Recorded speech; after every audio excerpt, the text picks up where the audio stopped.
అనుదినమన్న శ్రోతలకు మన ప్రభువును రక్షకుడై ఉన్న యేసుక్రీస్తు యొక్క సరిసాటి లేని మహా గొప్ప పరిశుద్ధమైన నామమునందు శుభములు. నేడు 2024 సంవత్సరం జూలై మాసము 29వ తారీఖు సోమవారం నాటి ధ్యానాంశం సహాయము చేసేదను. యెషయా గ్రంథం 41వ అధ్యాయము 13వ వచనమందు నీ దేవుడినైన యెహోవానగు నేనే, భయపడకము, నేను నీకు సహాయము చేసేదనని చెప్పుచు నీ కుడి చేతిని పట్టుకొనుచున్నాను, నేను నీకు సహాయము చేసేదను అని ప్రభు సెలవిచ్చుచున్నాడు. మీ విశ్వాసపు కనులచే ఇట్టి దృశ్యమును మీ అంతరంగమునందు ధ్యానించి చూడుడి. భూమిని ఆకాశమును కలుగజేసిన సర్వశక్తిమంతుడైన దేవుడు మీకు బహు సమీపముగా వచ్చి మీ యొక్క హస్తమును తన ప్రేమగల హస్తములచే పట్టుకొని మిగుల ప్రేమతో భయపడకము, నేను నీకు సహాయము చేసేదను అని సెలవిచ్చున్నాడు. ఇటు చక్కని వాగ్దానమును ఇచ్చుచున్న దేవుణ్ణి కృతజ్ఞతతో స్తోత్రించెదరా? ఒక దినమున యాకోబునకు ప్రభు ఇట్టి ఆదరణకరమైన మాటలను చెప్పాను.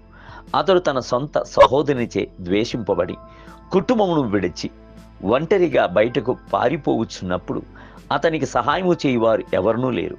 అనాథగా ఉన్నట్లు గ్రహించాను. అతని అంతరంగము దుఃఖముచే కలత చెంది అలమటించాను.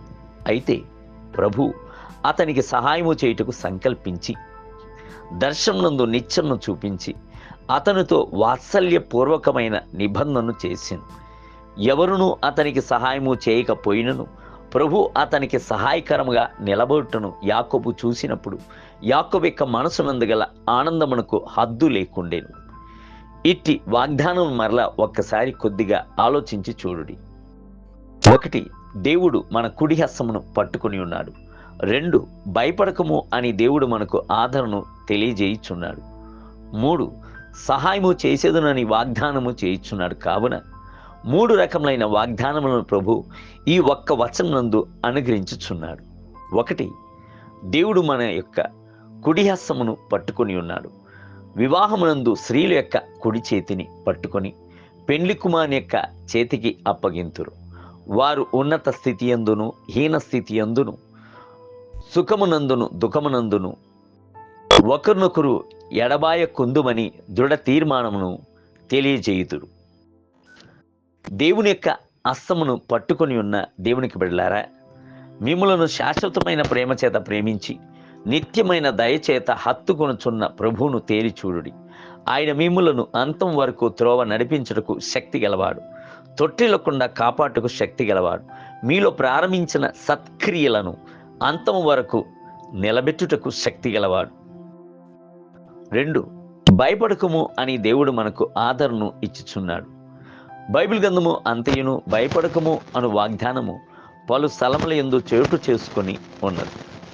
భయముతో నిండిన ఈ లోకమునందు ఆదరణ ఇచ్చువాడును ఓదార్పు చేయువాడుగాను ప్రభు మీకు సహాయము చేయుచున్నాడు. సముద్రము ఉప్పొంగవచ్చును, తుఫాను విసరవచ్చును, అయినను ప్రభు మిగల వాత్సల్యముతో నీవు భయపడకము, కలత చెందకము, నేను నీ దేవుడను అని చెప్పుచున్నాడు. సహాయము చేసేదను అని ప్రభు వాగ్దానము చేయుచున్నాడు. మనము ఎన్నడూ ఒంటరిగా ఉండటలేదు. ఆకాశం క్రింద విడిచిపెట్టబడిన స్థితి యందు ఉండటలేదు. మనము అనాథలము కాము, దిక్కుమాలిన వారము కాము. ప్రభు మనకు సహాయము చేయుచున్నాడు. మన హృదయము కలవరపడక ఉండవలెను. దేవుని వద్ద విశ్వాసము గలవారిగా ఉండుడి, నా వద్ద కూడాను విశ్వాసం గలవారే ఉండుడి అని ఆనాడు శిష్యులను ప్రభు ఓదార్చి ఆదరించెను.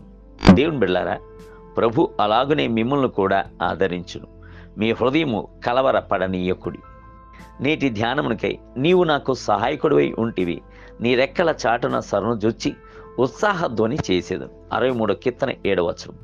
నేటి వేద పఠనము ఉదయము కీర్తన గ్రంథము 49 మరియు 50 అధ్యాయములు, సాయంత్రం రోమిలకు రాసిన పత్రిక 1వ అధ్యాయం.